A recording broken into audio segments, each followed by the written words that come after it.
दोस्तों, क्या आपने कभी तवे पर तेल के साथ हल्दी डाला है? अगर नहीं डाला है तो शायद इस वीडियो को देखने के बाद आज से आप ये काम करना शुरू कर देंगे। चलिए देर न करते हुए बढ़ती हूँ अपनी आज की सबसे पहली टिप की तरफ। हमारी आज की जो सबसे पहली टिप है दोस्तों, वो है साबुन को लेकर। किसी भी तरह का साबुन जो हम नहाने के लिए इस्तेमाल करते हैं, उस साबुन को लेकर है। साबुन के साथ हमें लेना है एक पीलर, और इस पीलर से हमें साबुन के पतले पतले स्लाइसेस को अलग कर लेना है। सारे साबुन को पील नहीं करना है, बस थोड़े थोड़े कुछ स्लाइसेस हम यहाँ पर निकालने वाले हैं। तो यहाँ पर मैं 5 से 6 बार स्लाइस को निकाल लेती हूँ। ये जो स्लाइस हैं, ये पतले पतले बहुत ही यूजफुल होते हैं। कैसे यूजफुल होते हैं चलिए बताती हूँ। सारे जो छीलन इसकी निकली है साबुन की, उसको मैंने गोल गोल इस तरह से रब कर लिया है। उसके बाद से हम क्या करेंगे, साबुन के ही डिब्बे में मैं इनको डालकर रख लेती हूँ। अब जब कभी हम ट्रेवलिंग वगैरह पर जाते हैं या फिर बच्चों को स्कूल में हैंड वॉश करने की जरूरत होती है, जरूरी नहीं है कि हर बार उनके पास हैंड वॉश के लिए ही सामान हो, तो आप बच्चों को इसमें से एक पीस निकाल कर और किसी कागज में रैप करके दे सकती हैं। या फिर हम कहीं बाहर जा रहे हैं ट्रेवल वगैरह के लिए, तो इस तरह के छोटे छोटे पीसेस करके हम रख सकते हैं और कहीं पर भी इसका इस्तेमाल कर सकते हैं रास्ते में, अगर हमारे पास पेपर सोप वगैरह नहीं होते हों। तो इस तरह से इस छोटी सी ट्रिक से आप अपने काम को आसान बना सकते हैं। आज की हमारी जो सेकंड टिप है, वो है चावल को लेकर। चावल आजकल बहुत तरह के मार्केट में आने लगे हैं। बहुत अच्छे अच्छे खुशबूदार चावल होते हैं। उनको देखकर आपको पता ही नहीं चलेगा कि ये चावल असली हैं या फिर प्लास्टिक के बने हुए हैं। जी हाँ दोस्तों, आपने सही सुना। आजकल मार्केट में प्लास्टिक के चावल बहुत ज्यादा आने लगे हैं। तो जब भी हम चावल खरीद कर लाते हैं, तो हमें कैसे पता चले कि ये चावल जो हमने खरीदे हैं वो प्लास्टिक के हैं या फिर असली चावल हैं? इसके लिए आप एक गिलास में पानी ले लीजिए, स्पेशली अगर हो सके तो कांच के गिलास में लीजिए, और उसके बाद से इसमें 1 चम्मच चावल डालिए।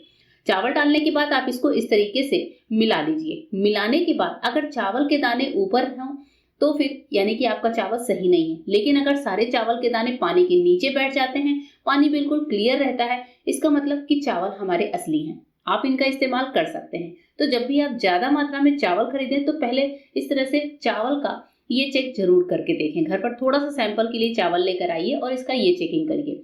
और अगर आपने पानी में चावल डाला है और वो कुछ यूं इस तरीके से आपको तैरते हुए दिखाई दें, तो यानी कि चावल असली नहीं है। क्योंकि चावल जो होता है वो भारी होता है और पानी में बैठ जाता है, लेकिन जो प्लास्टिक के चावल होते हैं वो पानी में तैरते रहते हैं। आपको उनको देखकर बिल्कुल पता नहीं चलेगा कि ये चावल असली है या नकली है।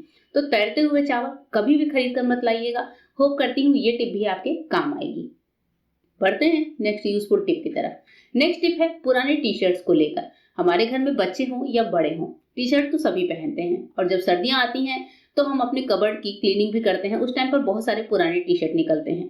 तो जब आपके पास इस तरह का कोई पुराना टी शर्ट हो, आप उसको पोछे में कैसे यूज कर सकते हैं बहुत ही ईजी तरीके से, चलिए दिखाती हूँ। इसके लिए हमें लेना होगा एक चप्पल। जो चप्पल आप अपने पैरों में पहनते हो वही चप्पल सफिशिएंट है। आपको पुराने टी शर्ट में चप्पल को इस तरह से इसके गर्दन वाली साइड से डाल देना है।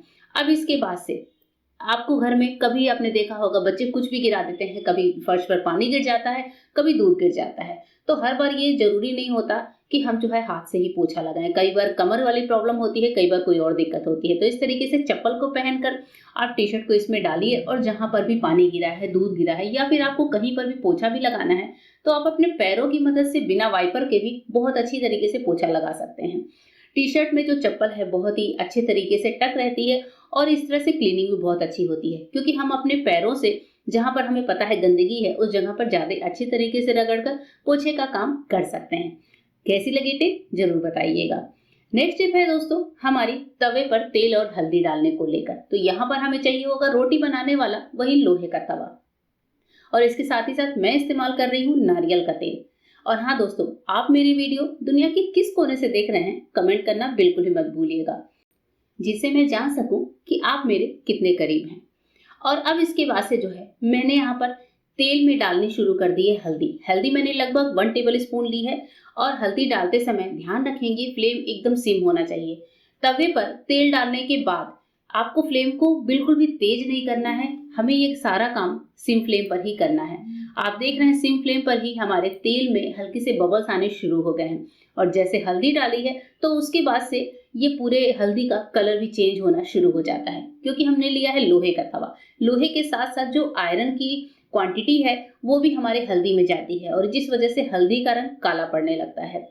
ये काम सिम फ्लेम पर करेंगे, और इसे हम 2 से 3 मिनट करेंगे, तभी हमें देखना शुरू हो जाएगा कि हमने जो तेल में हल्दी डाली है उसका कलर बहुत अच्छे से चेंज होने लगा है। अभी आप देख रहे हैं हल्दी हल्की सी गोल्डन कलर की हो गई है। इस टाइम पर देखने में बहुत अच्छा लगता है हल्दी का जो कलर होता है। सिम फ्लेम पर करेंगे और आप सोच रहे होंगे कि मैं ये हल्दी को तेल के साथ क्यों जला रही हूँ। दोस्तों ये बहुत ही इंपॉर्टेंट टिप है जो आपकी बहुत ज़्यादा काम आएगी। आपके घर में कोई भी मेंबर हो, घर का बड़ा मेंबर हो या फिर छोटा मेंबर हो, हर किसी के ये काम आएगा। अभी हमारी हल्दी जो है ऑयल में नीचे बैठ चुकी है, इसका कलर हल्का हल्का सा डार्क हो चुका है। तो इस तरीके से हमें हल्दी को अच्छे से डार्क करना है। अभी हमारी हल्दी का कलर 50% ही डार्क हुआ है, इसे मैं और ज़्यादा काला करूँगी। लेकिन काला करने के चक्कर में दोस्तों हम ये ना भूलें कि हमें फ्लेम को तेज नहीं करना है। और अब इसके बाद से मैं यहाँ पर ले रही हूँ एक बड़ा चम्मच भर के आंवले का पाउडर। आंवले का ये वही पाउडर है जिसे हम बालों में लगाने में इस्तेमाल करते हैं। आंवले का पाउडर इजीली मार्केट में मिल जाता है या फिर सूखा आंवला लेकर भी आप इसका पाउडर पीस सकते हैं। आंवले के डालते ही तेल, आंवला और हल्दी सभी कुछ अच्छे से मिक्स हो जाते हैं और आपने देखा कि फटाफट से हमारा जो मिक्सचर है उसका कलर और भी ज्यादा डार्क हो गया है। तो आंवला डालते ही आंवला भी फटाफट से रिएक्शन करता है काले तवे के ऊपर, जिससे हमारे ये सॉल्यूशन का जो कलर है वो एकदम डार्क हो चुका है। आंवला डालकर ज्यादा नहीं, इसको बस 40 से 50 सेकंड और पकाएंगे धीमी धीमी आंच पर, जिससे हल्दी, तेल और आंवला सब बहुत अच्छे से मिक्स हो जाए। और यहाँ पर मैं ये चीज आपको जरूर बताना चाहूंगी कि आपको जितनी जरूरत हो उतनी क्वांटिटी में आप इस दवा को बना सकते हैं। अब इसके बाद से इसका इस्तेमाल कैसे करना है। अब मैंने गैस को बंद किया है। हमारी जो हल्दी है और आंवला है वो गैस पर 30 मिनट से रखी थी, जिससे कि अच्छी सी ठंडी हो गई है और इनका कलर भी चेंज हो गया है। तो इसको हमें बनाकर 30-40 मिनट के लिए छोड़ देना है, जिससे इसका कलर अच्छे से डार्क हो जाए। अब इसके बाद से दोस्तों हमारे घर में कुछ बड़े बुजुर्ग होते हैं, कभी हम खुद भी होते हैं, जिनके बालों का कलर हल्का सा व्हाइट होने लगता है, बालों का कलर ग्रे हो जाता है और ऐसे टाइम पर हम डाई नहीं लगाना चाहते या फिर प्रॉपर तरीके से मेहंदी वगैरह लगाने का इच्छा नहीं होता।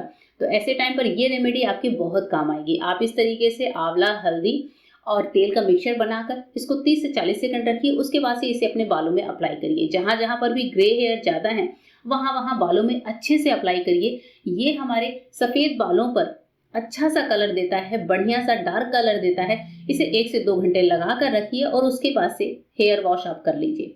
हेयर वॉश करने के बाद आपको दिखेगा दोस्तों कि आपके पास जहां जहां से सफेद हो रहे थे वहां वहां से काले होने शुरू हो गए हैं। ये रेमेडी आपको महीने में 2 से 3 बार करनी होगी और 3 महीने तक लगातार करते ही आप देखेंगे कि आपके बालों का कलर काला होना शुरू हो गया है, आपके पूरे बाल बहुत अच्छे से ब्लैक दिखने लगे हैं। तो इस तरह से इस टिप से आप अपने बालों को बहुत अच्छे तरीके से काला बना सकते हैं। होप करती हूँ दोस्तों कि आज की वीडियो आपको पसंद आई होगी और मेरी कौन सी टिप सबसे ज्यादा पसंद आई है कमेंट करना बिल्कुल भी मत भूलिएगा। फिर मिलूंगी दोस्तों मेरे नए वीडियो में, तब तक के लिए गुड बाय। Thank you.